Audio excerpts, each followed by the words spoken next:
Okay, so we're going to continue with chapter number 4, and we started with the relational operators. We covered the if statement, the if-else statement, the if-else-if statement, and we saw how this was applied into menu-driven programs. Do you have any questions on this? Any questions on the project that is due today? Okay, so today we're going to start with section 4.6, which is nested ifs.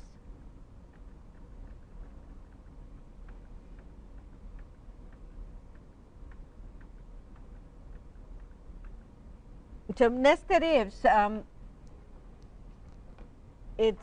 we have here a definition: an if statement that is part of the if or else part of another if statement. That's what we call nested. And it's within the other if, the other true part of the if or the other false part of the if. So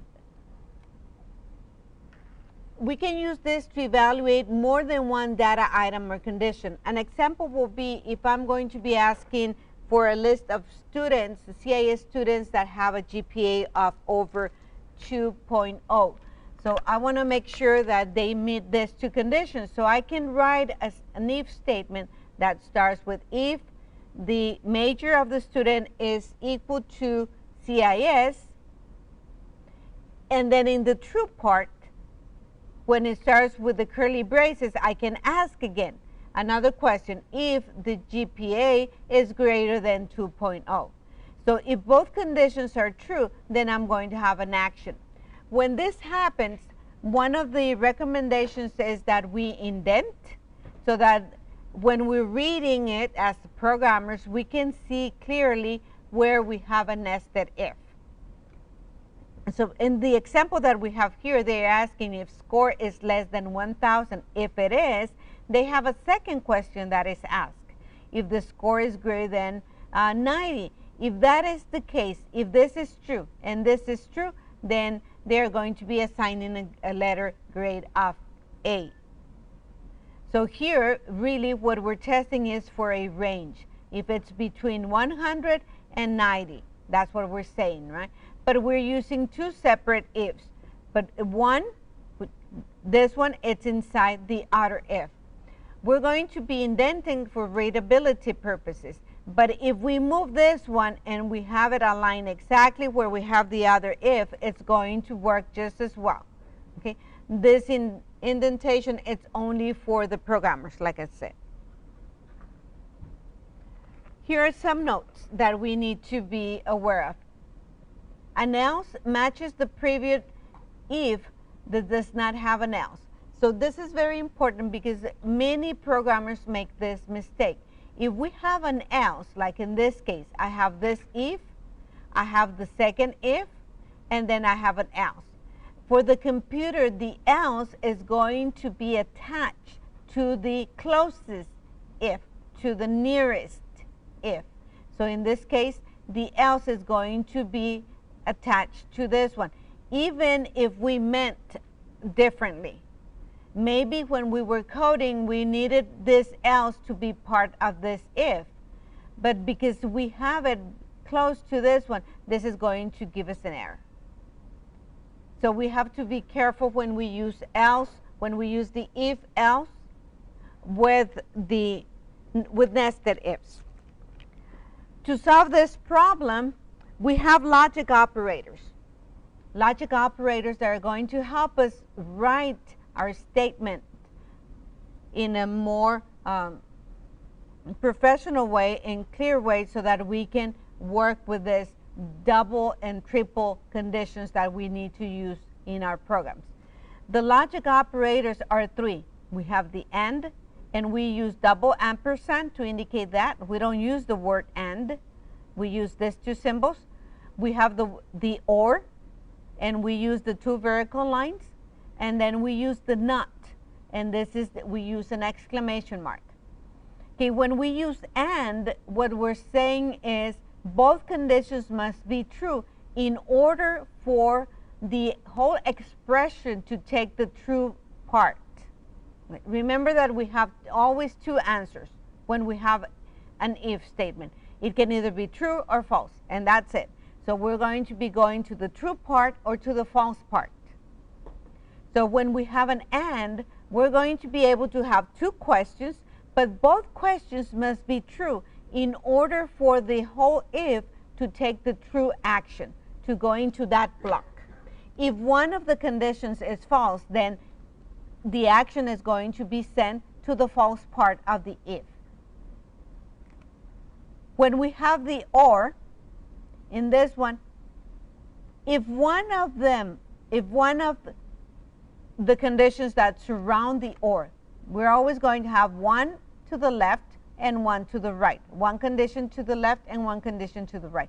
If one of the conditions is true, then the action is going to take us to the true part of the if, okay, to the true block. If both conditions are false, and that is the only time both conditions are false, then the action is going to take us to the false part. With a not, what we're doing is we are reversing, okay? We're going to reverse the expression, the value. Like, let's suppose that we're asking if GPA is equal to 3.0. If the GPA is 3.0, that is a true action, right? It goes to the true action. If we put the not, it will reverse it. It will go to the false. If it's false, we normally go to the false part. But if we have the not, it's going to reverse it and it's going to go to the true part. Let me give you an example of this. How we're going to apply this.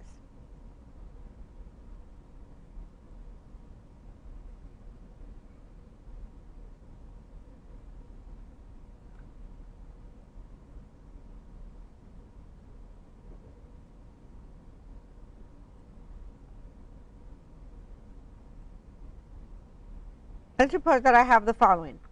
If, and I'm going to put it in parentheses, if major is equal to CIS, we close the parentheses. This is one condition. And so I'm going to be using the ampersands.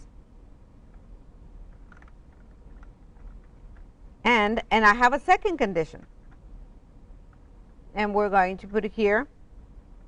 GPA is greater than 2.0.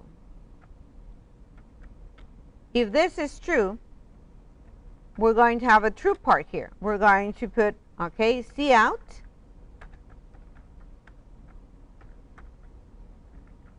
You are accepted.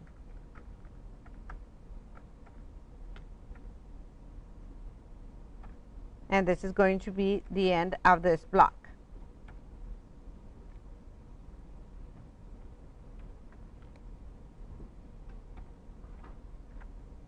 Else, I'm going to put here again curly braces,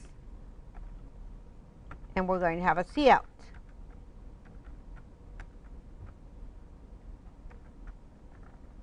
You are rejected.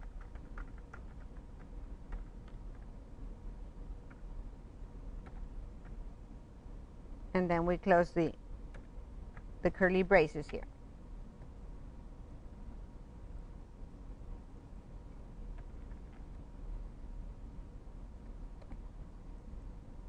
Okay, so we have this code. And now let's suppose that we have for major, we assign the value of CIS. And for GPA, we assign the value of 2.5.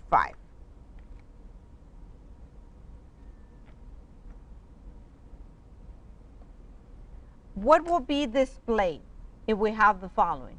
We have major has the value of CIS. Well, this is going to be, let me put it correctly.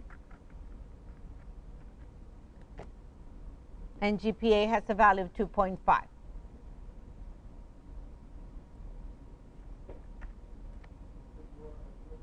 it will be displayed you are accepted. Both conditions are true, right? Major has CIS inside. GPA has a value over 2.0. So the true part is going to be executed. Okay, let's suppose that I change this value. What will be displayed? You are rejected. Major is CIS, so this part is true, but GPA is not over 2.0, so this part is false. If one of the parts is false, then we're going to send control to you are rejected. Okay, we're going to change the values. These are the values that we have now. What will be displayed? You are rejected. The first one was false. The second one was true. But when the computer evaluates this, the whole if is going to be false. So it's going to jump to this part, right? Okay, we're going to change now this. We have a new operator now. Let's go to the first example. We have in major, we have CIS. In GPA, we have 2.5. What will be displayed? You are accepted. Both of them are true.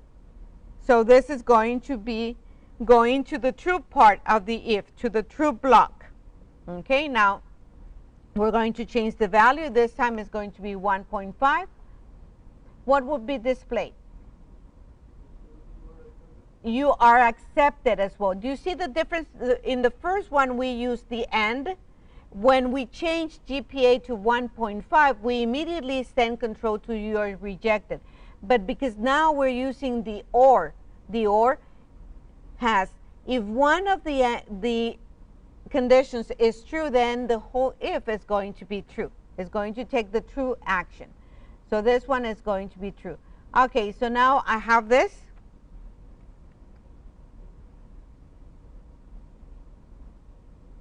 What will be displayed?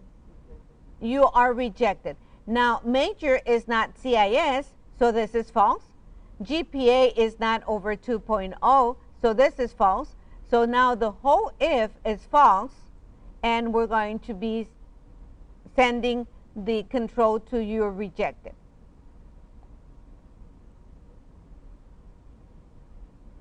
Okay, we're going to change this. And we're going to have the following.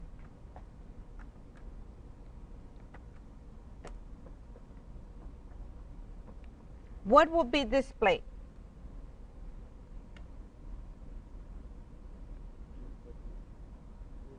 You are accepted. Why?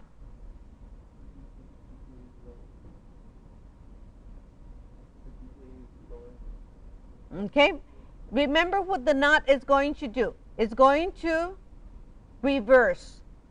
So what the computer is going to do is first going to evaluate this part, and it's going to say GPA greater than 2.0. Is GPA greater than 2.0? Right now, just this. 1.5 is greater than 2.0?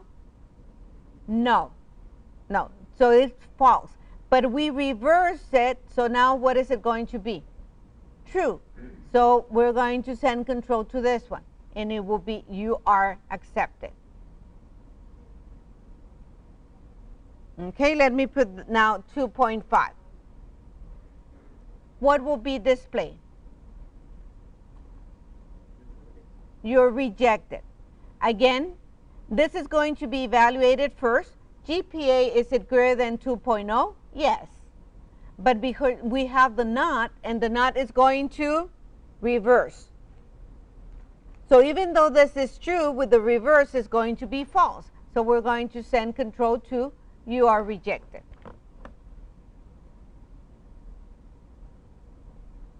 Okay, we're going to see here another example of this. We have x is 12, y is 5, z is a -4. and we have the following. It's x greater than y. We have a 12 in x. Y has a 5. This is true. What is this logic operator? And y is 5 greater than z, which is minus 4. Yes. So both of them are true.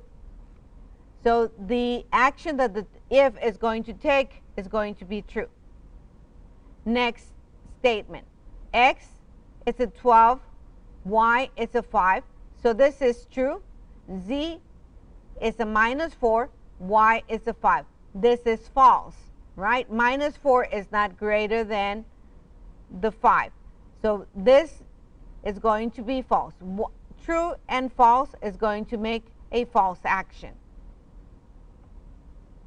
The next one, we have x, which is a 12, is asking if it's less than or equal to z. Z is a minus 4.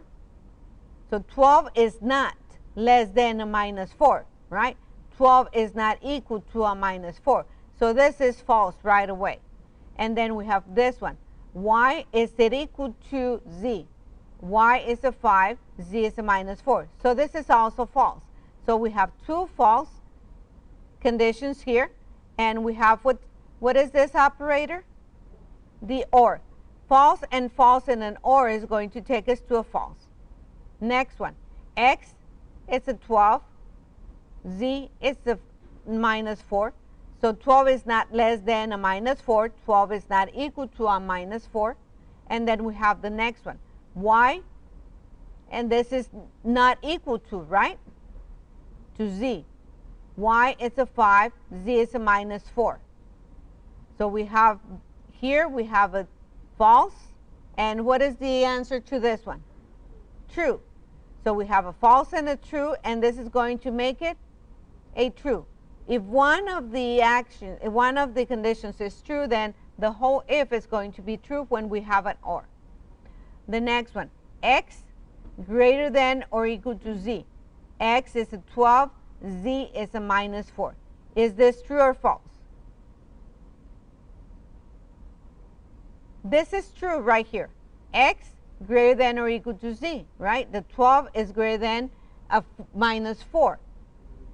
So this is true, but because we have the reverse, the not, then this is going to make it a false action. Questions? Yes?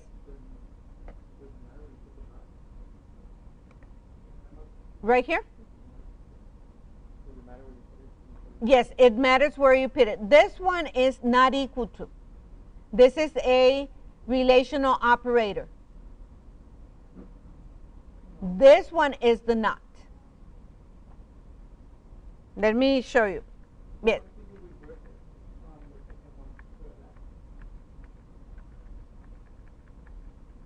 We have the relational operators here. There we go. Okay. When we have this, the exclamation mark next to the equal to, this is a relational operator. Okay? And it means not equal to. When we have just the exclamation mark, and it's in reversing the action is going to be by itself.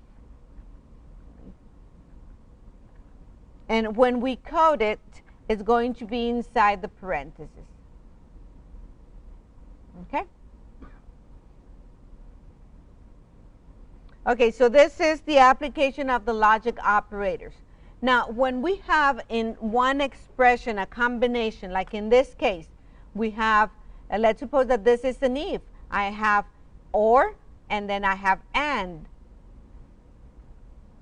The computer is going to check first for not, then is going to check for and the last thing that is going to solve is going to be for or.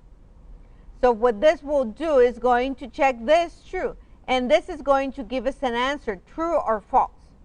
And then it's going to compare it to this one. And this is also going to give us an answer, true and false. So the last thing that is checking is just true and false, true and false, true and false. What is this? True? What is this other thing? False or true? So in this case, 5, is it greater than 6? This is false. So I don't even need to check this one. If I was the computer, I know that this is the end, so this is going to be false. And then I have this is 2 less than 3? Yes, so I have a true and a false. So everything is going to be true.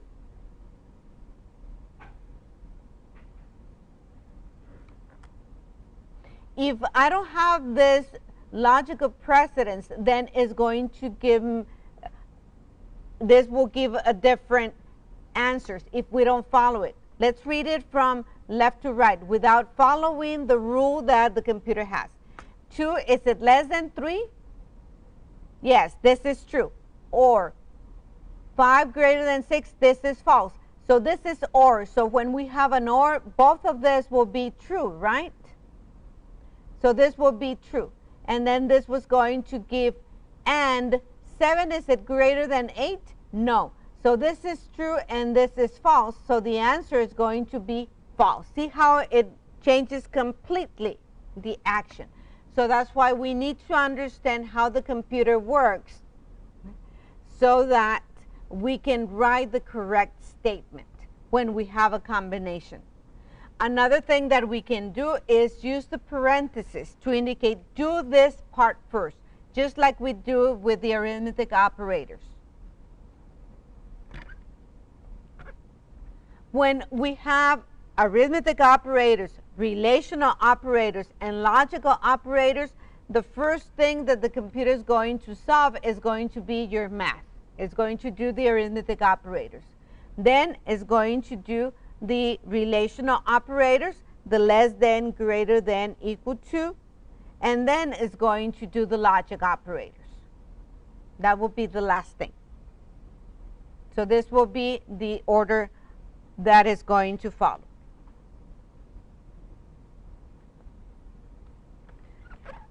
A good application for logic operators is when we are checking for ranges, okay? For groups, like I'm going to be giving a valid grade message if the value that we get from the user is between 0 and 100. So here we're validating. We're validating this. Grade, is it greater than 0? And grade is less than 100. So when we want to make sure that a number is within a range, we're going to be using the AND.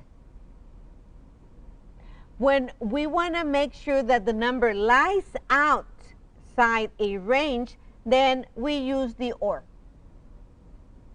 Right? We use the OR. If grade is less than 0 or grade is greater than or equal to 100, then this will be an invalid grade. If it's a negative number, it's going to indicate invalid. If it's a positive number but it's over 100, it's going to indicate invalid. One thing that we cannot do is this. Sometimes the programmers, they decide, well, I'm going to be checking grade in both conditions. Why not put it in the middle? This is incorrect. The computer would not recognize this line. 0 less than or equal to grade and grade less than or equal to 100, this doesn't work. It has to be two conditions. Two separate conditions. And one recommendation is that we enclose the condition in parentheses. We enclose it in parentheses. So this will not work. When we're using ifs, if else, if, nested ifs, or using the logic operators, the and, the or, and the not, one of the applications is for validation. We have to validate the input that we receive from the user because it's so easy to make mistakes. It's so easy. And you encounter this every single time that you interact with the computer. If you are buying an item on the computer and you have to type in your credit card number, if you add an extra number, it's going to send you a message saying, hey, you're exceeding the number of characters. Right?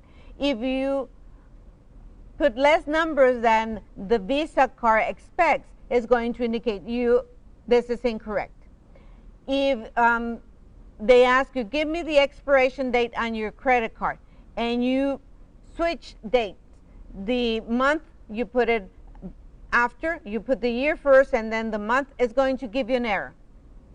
If, let's suppose that is going to ask you, enter your gender, and you type an X, it's going to give you an error. It's expecting something else. So it's always a good habit to validate the input that you receive so that you produce the correct results in your program. So we want to avoid accepting bad input, and there are different tests that we can perform when we're doing this input validation. One of them is range, and it's also within reason. A range will be like, if I'm going to be asking for grades, I know that the grade cannot be less than a 0 and it cannot be over 100, right? So that is logic. That is within reason. If I'm going to be asking for age, I know that I'm not going to have someone that is over 200 years old. So that is going to be validating within reason. If I'm going to be asking for your balance, and I know that it's going to be within a range. If I'm going to be asking for the sales for this month, I know that I'm never going to be making over $2 million in my company or in my store. So I'm going to put it there.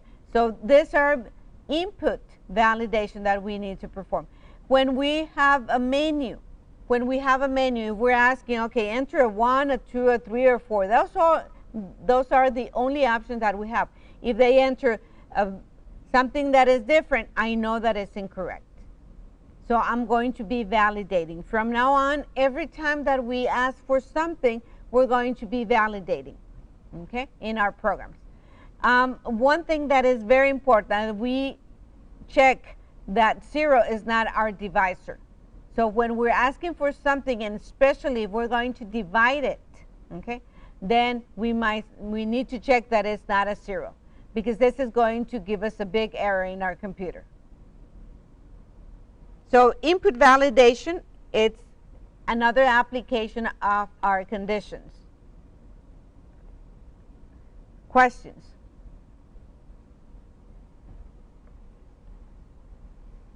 Okay, when we're working with ifs, we work with blocks, right? We open the curly brace and we close the curly brace. And this is going to be like a section that we have in our program. And we're going to be introduced to scopes a little bit. We already were introduced in chapter 2, but we're going to define this a little bit more. But I'm going to give you an example for this before I read that. Okay, let's suppose that I have main here.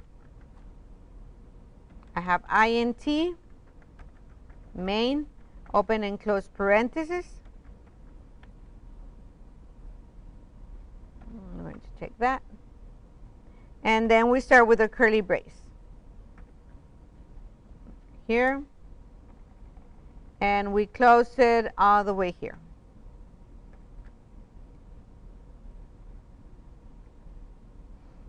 And I have here an if x is greater than 2.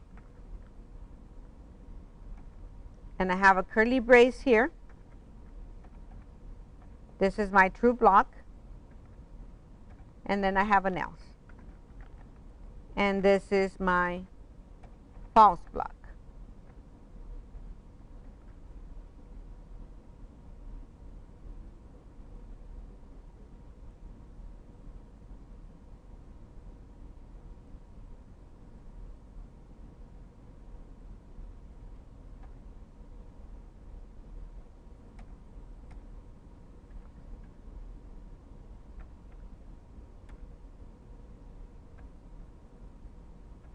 Okay, this is what I have. Okay, when I create a variable here, let's suppose that I create num. Num, I have int num. Let's assign the value of 9. Let's suppose that I have it here. I can use num inside. Num can be used here. So I can put a cout and num. And this is going to display the number 9, right? If this is x is greater than 2 and it goes in here, this is going to display whatever we have in num, and in num we have a 9. So the value of num is going to be, or can be used from this curly brace to this curly brace. That's our first definition here. Scope of a variable is the block in which it is defined from the point of definition to the end of the block. So we know this. This is what we have been using. So num lives inside main from this curly brace to this curly brace, and whatever else we create in here.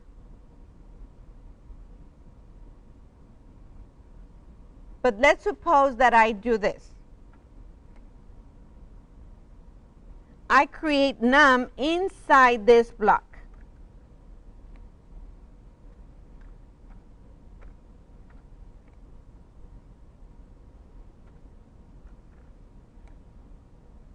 I create it inside this block.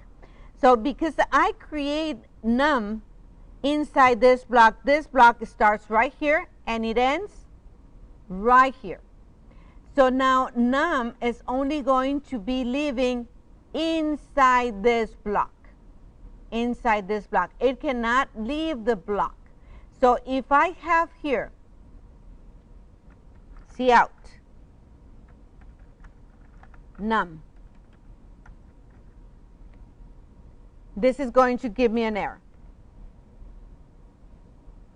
It's num inside main? No. Num, it only can live within the block that it was defined. And this is the block where it was defined. So if I try to cout num, this is going to give me an error and it's going to say undefined identifier. I do not recognize num because num, the lifespan of num, it's only here. So when we exit this block, we're losing num. Num is going to be released from memory and it's not going to be active anymore. It's like it never existed. So this will be incorrect.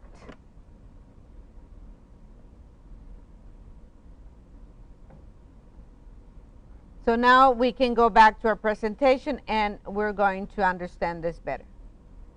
So we have scope. This is the definition of a variable, is the block in which it is defined. So we know that from the point of definition to the end of the block. Variables are usually defined at the beginning of a function. We usually do that, right? When we start main, the first thing that we do is memory allocation and we define everything that we need. They may instead be defined close to the place where they are first used. Okay, and this is another way that we can do it. If I'm going to be using it, that I'm going to define it right next to where I'm going to be using it. Variables defined inside these curly braces have what we call local or block scope. So it's a local variable, and this is the name that we are going to need to remember because later on we're going to be introduced to a different type of variable, okay, that can be used in everywhere. Okay, so we have here, they are called local because they are defined within the curly braces. When in a block that is nested inside another block, you can define variables with the same name as in the outer block. Okay, this means, because let me go back to my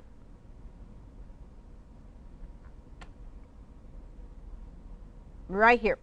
If I decide to put int num is assign the value of 5 here. This will be correct.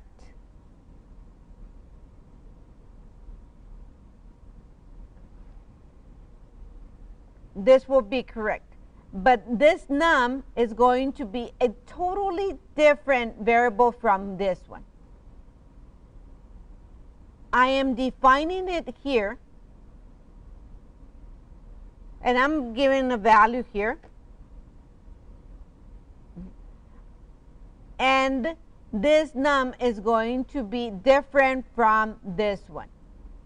This one, the lifespan was from here to here. We exit this, and num disappears.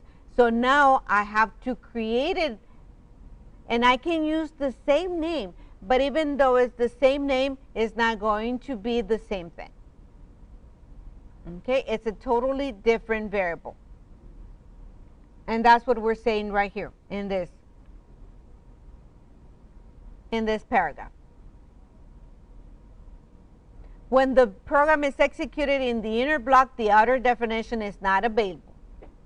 So what they're saying, they're explaining this, and they're telling you this is not a good idea to use it this way. So if you're going to be using variables with the same name, be careful, okay? Because you can run into problems.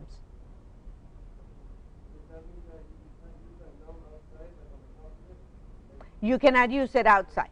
No. That's why I gave you the first example right here. If I don't have this, this is going to give us an error, this line. Because num only lives within this curly braces. So here I'm outside, right? I try to see out num, and num does not exist. Yes, if we put it in main, yes, because it's going to live within this block. The block starts right here, and it ends with this curly brace. If I move this one right here before this curly brace, then int num is going to allow me to use num right here. But not the other way around. I can go from the outside to the innermost, but not from the innermost to the outside, to the outer.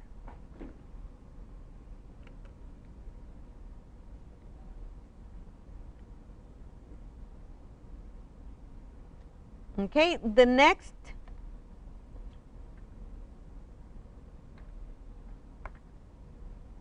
statement, we're going to skip 4.10 right now, and we're going to go into the conditional operator because this is related to the ifs. This is a shortcut for the ifs. It's a very handy statement because we use this one to create short if-else statements where we only have like one expression for the true and one expression for the false. This is the format. We're going to use expression. This is what we're going to be testing. Then a question mark, and then the expression that we want to execute if this condition is true, colon, and then an expression that we want to execute if this condition is false. This is an example. We have it's x less than 0, and we have a question mark. In this one, we don't use an if. Remember, this is a shortcut.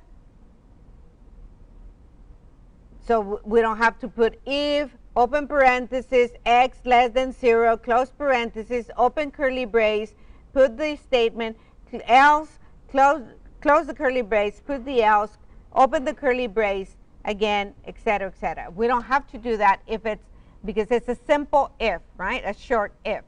So we have here, if this is true, then this is the expression that is going to be executed if the answer to this is true. So we're going to put a 10 into y. Else, here's my colon. I'm going to be putting a 20 into z. Which one do I use? Do I use if else or I use this, we call it the conditional operator. Well, if it's a short if else, only has one statement, I think this is a good way to go, okay, because it's going to help us in the code when we're coding, right? Instead of putting the curly brace, closing the curly brace, putting the word else, opening the curly brace, closing the curly brace, we can do it like this.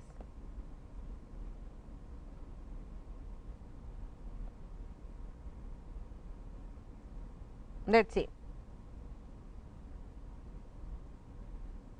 Let's suppose that we have the following. I'm going to be testing value. It's an int. It's called value.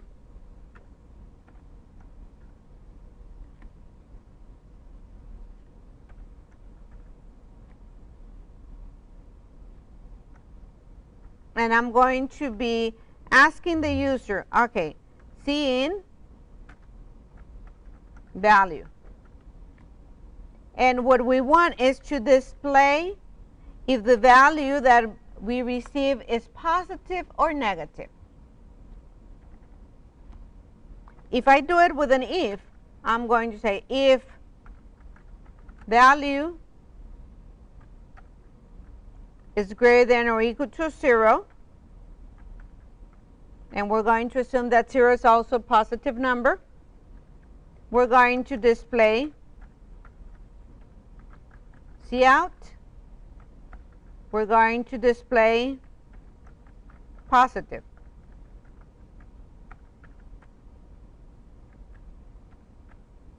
Curly braces, else we're going to display curly brace, cout, negative.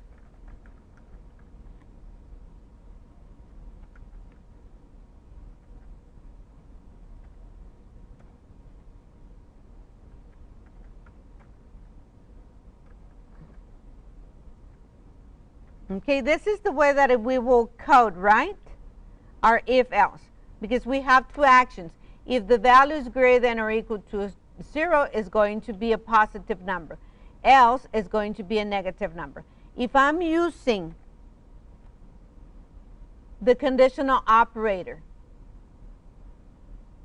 if I'm using this operator, how will I code my line?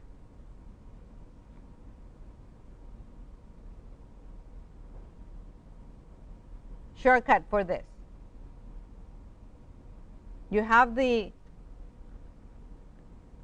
slide there and on your computers, on your screen. So just read it to me. What do we write first? Value greater than or equal to 0. Okay, we write first the condition. So we put value greater than or equal to 0. Then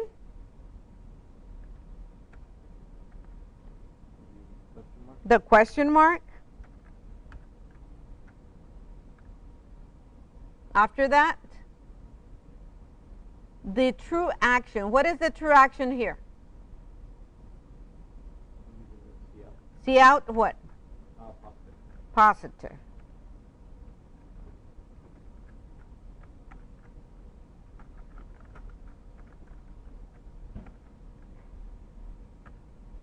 Okay. What is the else? How do we put the else? Colon. Cout. Negative.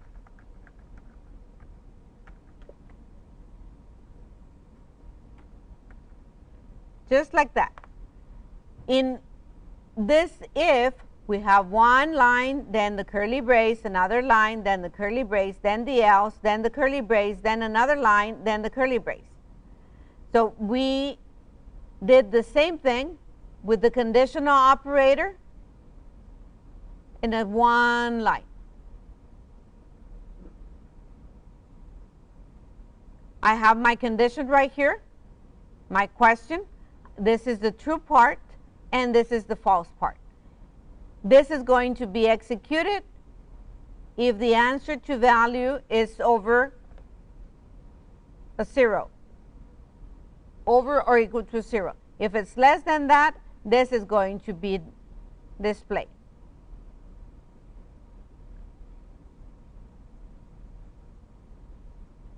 So this is our format.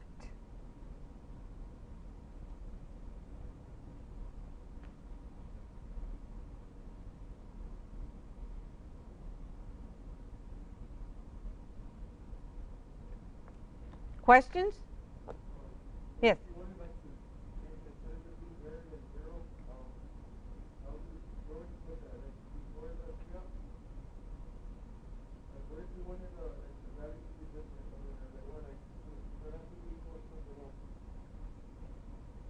If we're going to need 2 or more lines, then we cannot use this. It will only work if we have one action, okay? One action, one statement. If I need to put here, Cout is positive, and if I put here 2 Couts,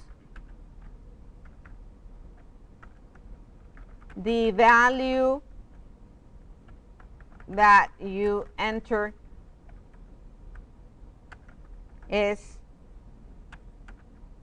if I put it like this will not work. I cannot have 2 Couts here. It can only be one statement. Or if I have, this was just, I have here x equals, is assigned the value of x plus 1. I have 2 statements there. This will not work. That's why it's a short if, used to create short if-else statements only.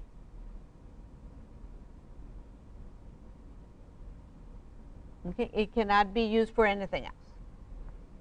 If we have 2 or more statements, then we have to go back to our regular if-else.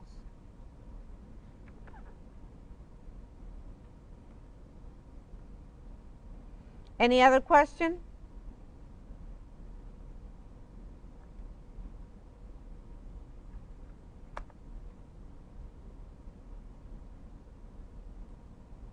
Okay, we're going to stop right here.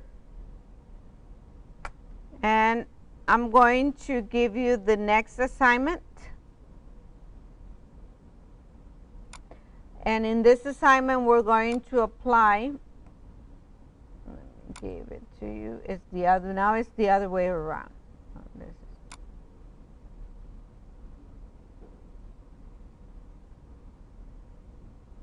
the validation,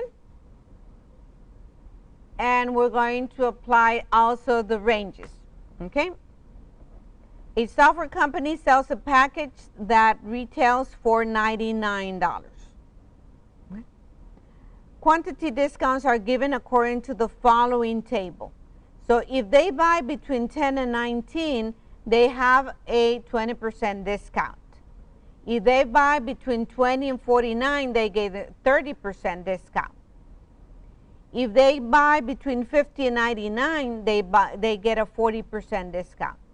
If they buy more than 100, they get 50% discount. So we're asked to write a program that asks for the number of units purchased, okay, and computes the total cost of the purchase.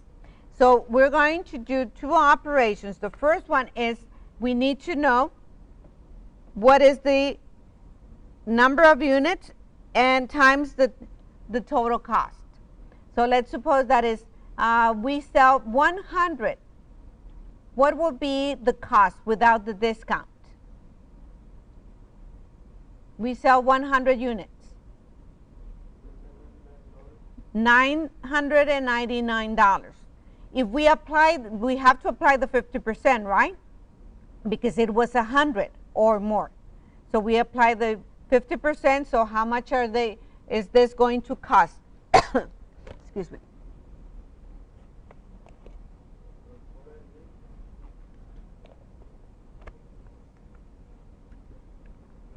How much will this cost? 450 some, we're there, right? So we're going to be taking half of that. So that's what we're going to be given. We have here input validation. So we need to make sure that what we receive is the correct value. What happens if we sell 5 units? Do we apply a discount? No. Would that be a valid input? 5 units? Yes. What if we sell or the user inputs a -1? Would that be a valid input? No. We cannot sell a negative value, right?